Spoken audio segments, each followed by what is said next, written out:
Andhra Pradesh municipal workers union రాష్ట్ర ప్రధాన కార్యదర్శి సుబ్రాయుడు గారు, సీనియర్ నాయకులు నక్కని సుబ్బారావు గారు, ఏఐటీసీ రాష్ట్ర ప్రధాన కార్యదర్శి వెంకటసుబ్బయ్య గారు, వివిధ జిల్లాల నుంచి వచ్చినటువంటి మున్సిపల్ యూనియన్ నేతలు, ఏఐటీసీ నాయకులారా, సోదరీమణులారా,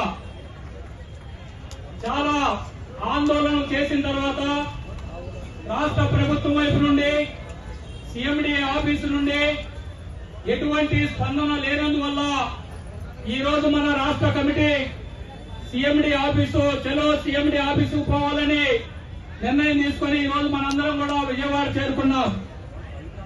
గత అనేక నెలలుగా మన సమస్యల పరిష్కారం కోసం ఐక్య ఉద్యమాలు నిర్వహించాం. అదేవిధంగా ఏఐటీసీగా స్వతంత్ర పోరాటం నిర్వహించాం. స్థానికంగా అనేకమైనటువంటి ఉద్యమాలు పోరాటాలు చేసినప్పటికీ కూడా రాష్ట్ర ప్రభుత్వం ఏమాత్రం కూడా స్పందించలేదు.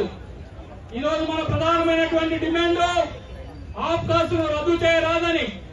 ఆబ్కాసు ఉండటం వల్లనే ఇప్పటి వరకు మనకి ఉన్నటువంటి ఉద్యోగ భద్రత, పని భద్రత ఉన్నదనే విషయం మనందరికీ కూడా తెలుసు. ఆబ్కాసు ఉన్నందువల్లనే 1వ తేదీ 2వ తేదీ వేతనాలు సక్రమంగా వస్తున్నాయనేటటువంటి విషయం మనకు తెలుసు. అదేవిధంగా ఆబ్కాసు ఉన్నందువల్లనే ఈఎస్ఐ, పిఎఫ్ సౌకర్యాలు కూడా మనకి రెగ్యులర్ గా వస్తున్నటువంటి విషయం మనం గమనిస్తా ఉన్నాం. ఇన్ని సౌకర్యాలు కలిగినటువంటి ఆబ్కాసుని రద్దు చేసి ఈ రాష్ట్రంలో ఉన్నటువంటి దాదాపు 110 మున్సిపాలిటీలు, 15-20 కార్పొరేషన్లు, అక్కడ స్థానికంగా ఉన్నటువంటి కాంట్రాక్టర్లకి అప్పచెప్పడం ద్వారా మనం ఈ రోజు పొందుతున్నటువంటి ఇవన్నీ కూడా కోల్పోయేటటువంటి పరిస్థితులు ఉన్నాయి. అందుకని ఈ రోజు ఆబ్కాసుని కొనసాగించాలని డిమాండ్ చేస్తా ఉన్నాం. కనీస వేతనం 26,000 రూపాయలు ఇవ్వాలనే డిమాండ్ ఎప్పటి నుంచో మనం చేస్తా ఉన్నాం. 26,000 మనం చెప్పినటువంటి డిమాండ్ కాదు. మనం అడుగుతున్నటువంటిది 30,000 రూపాయలు కనీస వేతనం.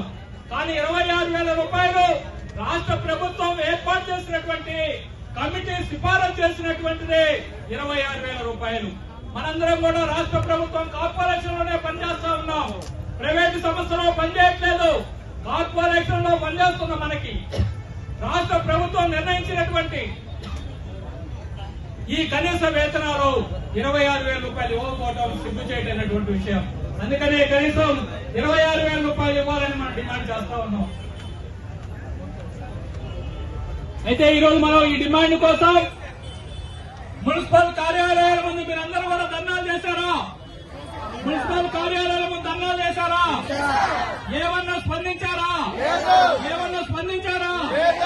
ఎమ్మెల్యేలకు లెటర్లు ఇచ్చారు, ఏమన్నా స్పందించారా? ఎమ్మెల్యేలు మన గురించి ఆలోచించారా? కలెక్టర్ ఆఫీసుల వద్ద ఆందోళన చేశాం, ఏమైనా స్పందించారా? కలెక్టర్ కార్యాలయం ముందు ధర్నాలు చేశాం, స్పందించారా? మనకి ఇంకేంటి దిక్కు?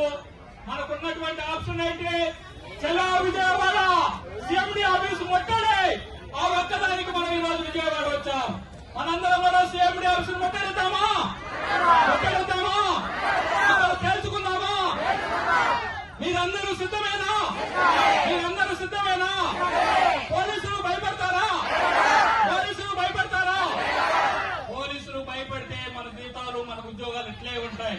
తెగించి పోరాడితే 26,000 రూపాయల వేతనాలు వస్తాయి. తెగించి పోరాడితే ఆబ్కాసును మనం నిలబెట్టుకోగలం. తెగించి పోరాడితే మన బిడ్డల వారసత్వ హక్కును మనం కొనసాగించగలం. మన పని భద్రత మనకు ఉంటుంది. మన సంక్షేమ పథకాలు మనకు వస్తాయి. అందుకని తెల్లవారుజామున లేసి కష్టపడి కిలోమీటర్లు వేసి వచ్చి చేయరాని పనులన్నీ చేసి శుభ్రంగా ఉంచి రాష్ట్రానికి మంచి పేరు తెస్తున్నటువంటి మనలాంటి అవాక్య జీవుల పైన ఇలాంటి రాష్ట్ర ప్రభుత్వం ఇలాంటి కుట్రలు మన్నటం, ఇలాంటి నోరు మూయించడం, లేకపోతే నోరు కొట్టడం, కడుపులు కొట్టడం ఏమాత్రం కూడా క్షేమకరం కాదు. అందుకని ఇప్పటికైనా తెలుసుకొని ఈ యొక్క మున్సిపల్ అవాక్యులైనటువంటి మట్టడుగు వర్గాలు ఉన్నటువంటి బడుగు జీవులైనటువంటి మన సంక్షేమం కోసం ఈ ప్రభుత్వం కృషి చేయాలని, దానికోసం జరిగే పోరాటంలో మీరందరూ కూడా అగ్రభాగం నిలబడండి. ఏఐటీసీ మీకు అండదండలుగా ఉంటుంది. మీ తులికంట పోరాటము మన విజయం సాధించేంత వరకు కూడా మీరందరూ కూడా ఉద్యమంలో భాగస్వాములు కావాలని ఏఐటీసీ రాష్ట్ర సమితి తరఫున విజ్ఞప్తి చేస్తూ సెలవు తీసుకుంటా ఉన్నా.